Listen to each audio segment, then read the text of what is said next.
Habis FPI, saya bilang habis. Organisasinya ya. Tidak ada lagi orang-orang sekuat Rizik dan Munarman di FPI yang menjadikan FPI ini, kalaupun mereka memuncul lagi menjadi seorang FPI, mereka tidak punya tokoh sentral. Mereka tidak punya motor yang sangat kuat.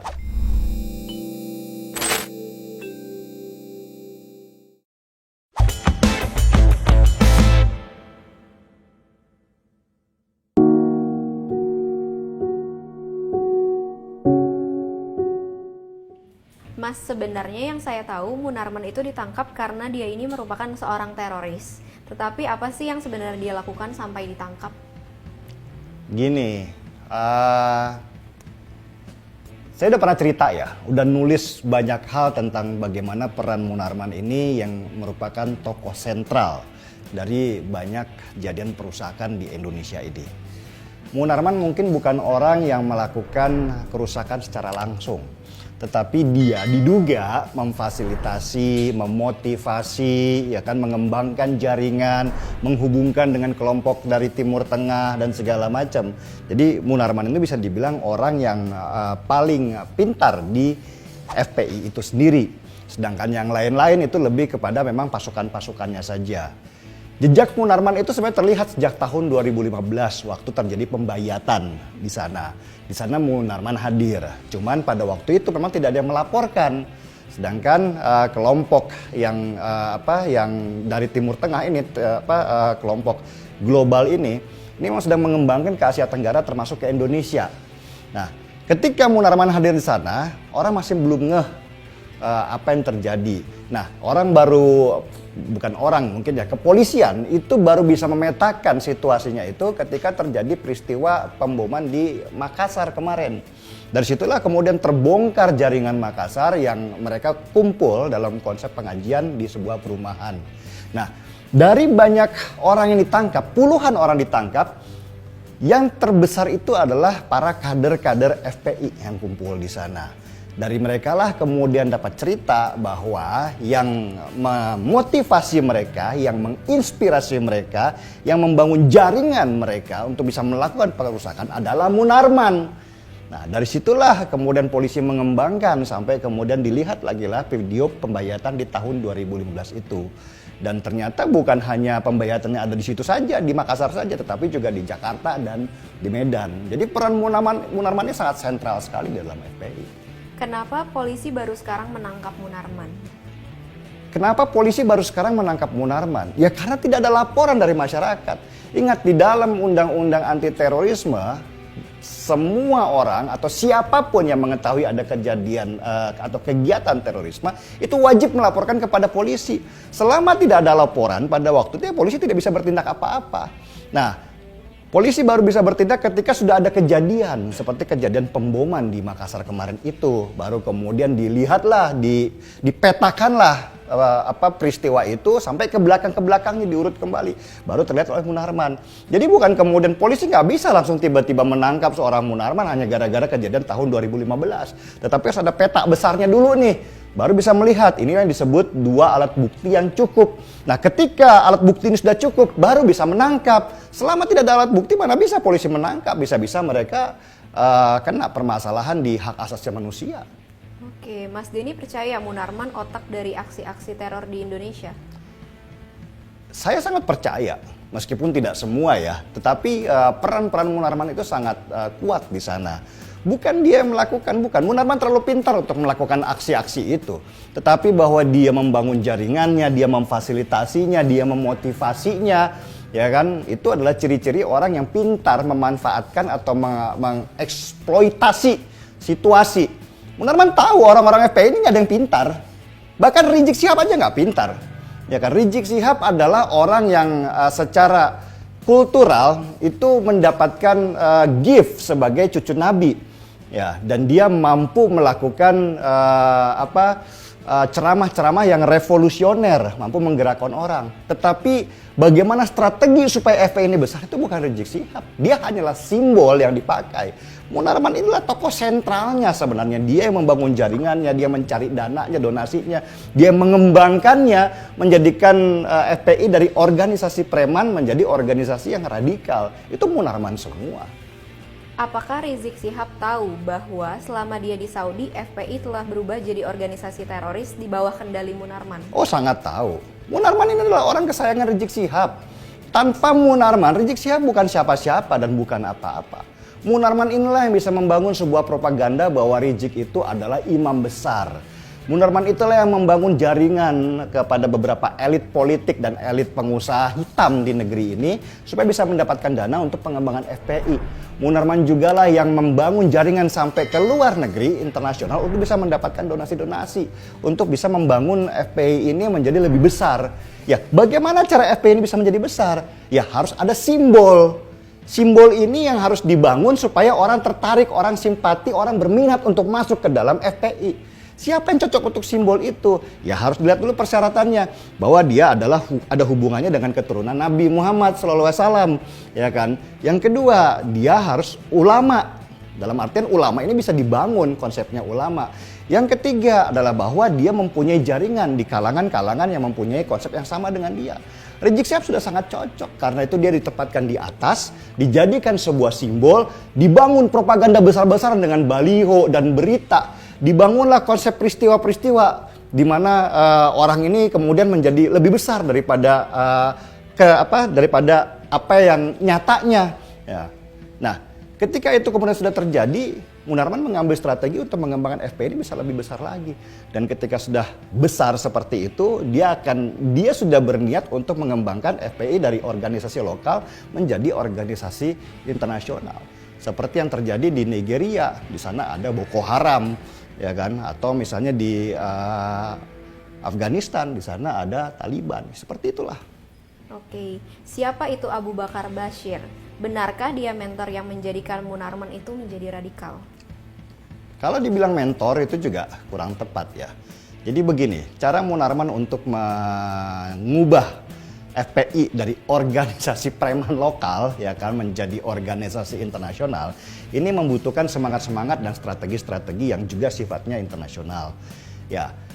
Cara Munarman adalah dia memasukkan unsur-unsur dari kelompok teroris seperti JAD masuk ke dalam FPI. Unsur-unsur itulah yang melatih, membangun ideologi, mengembangkan FPI menjadi organisasi yang lebih radikal daripada sebelumnya. Nah, kelompok JAD ini ketuanya adalah Abu Bakar Ba'asyir, ya kan? Dan Abu Bakar Ba'asyir sama Munarman mempunyai satu ideologi. Ketika mereka berbaiat, mereka tahu berbaiat kepada satu kelompok teror di global. Di sana mereka punya ideologi untuk menjadikan negeri ini menjadi negeri agama. Nah, untuk bisa menjadikan negeri agama harus ada teror-teror yang dimunculkan untuk menekan atau untuk membangun perasaan takut di masyarakat. Supaya ketika perasaan takut itu muncul harus ada solusinya, yaitu khilafah. Inilah yang sedang mereka bangun bersama. Jadi FPI ini sebenarnya lebih kepada sebuah organisasi yang ditunggangi oleh mereka berdua. Ya. FPI itu sebenarnya buat saya adalah korban. Ya.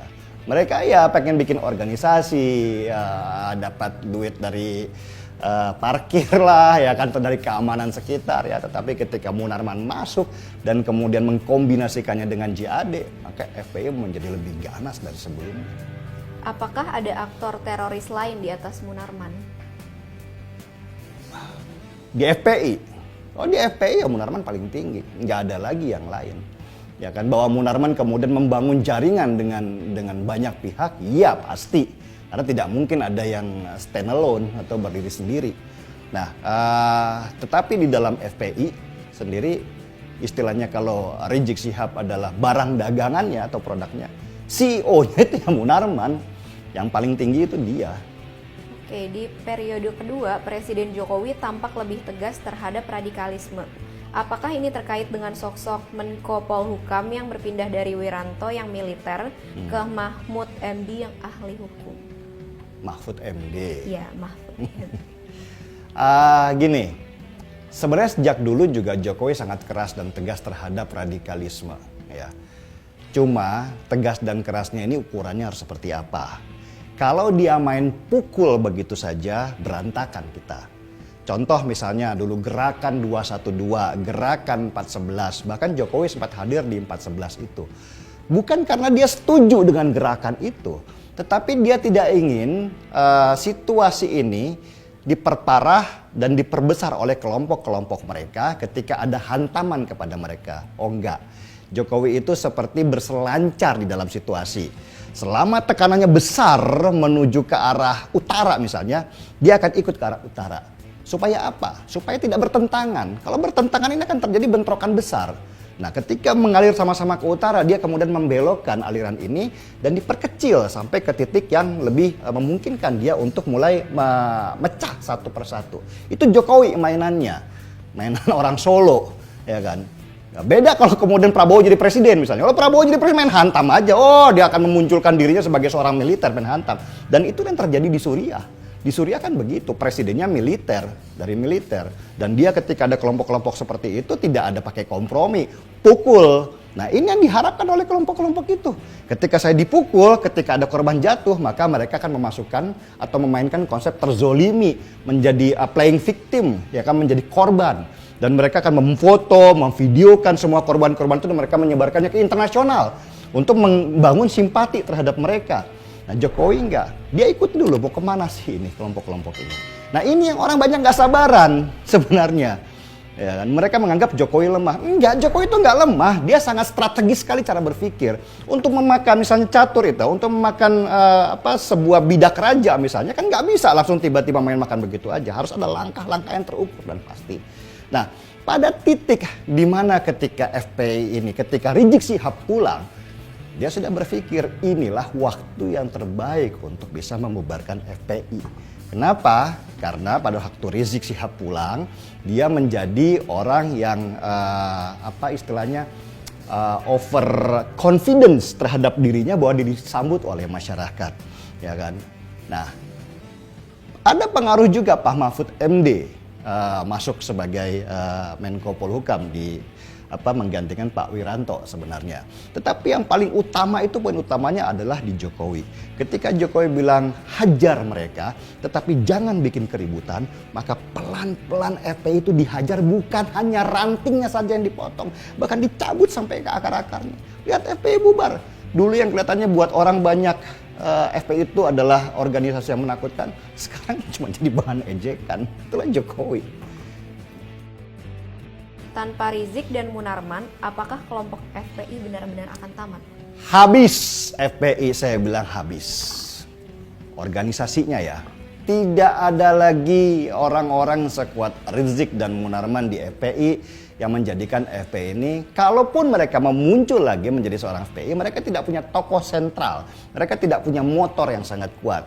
Misalnya, ada orang-orang yang pengen bikin FPI Perjuangan. Beda nih misalnya kalau dengan PDI Perjuangan pada waktu itu. Pada waktu zaman Orba, PDI mau dihancurkan. Tetapi simbolnya itu kan Megawati. Ketika kemudian mereka mau membangun PDI Perjuangan, simbolnya tetap dibawa. Ya kan, sehingga PDI Perjuangan menjadi lebih besar daripada PDI sebelumnya yang dipegang oleh Orde Baru, oleh Soeharto. Nah, beda dengan FPI ini. Kalau FPI ini kan simbolnya yang hancur sudah. Jadi siapapun yang membangun FPI sama sekali tidak tidak mungkin mampu untuk menjadikan FPI ini besar. Saya yakin mungkin bentar lagi ketika sudah keluar dari penjara itu ada yang namanya Bahar bin Smith yang pengen coba mengendalikan FPI dan menjadikan dirinya tokoh sentral. Oh, tapi dia tidak sekuat Rizik Syihab sebagai simbol dan dia tidak punya playmaker seperti Munarman di sampingnya. Ya, jadi saya tidak jujur analisa saya tidak melihat bahwa FPI ini ke depan akan jauh lebih besar. Yang pasti dia akan ada tetap dan mungkin akan dimainkan oleh kelompok-kelompok yang ada di dalamnya. Tapi ya itu, mandul seperti kaktus yang di bonsai dan nggak bisa tumbuh lebih besar. Gaspol!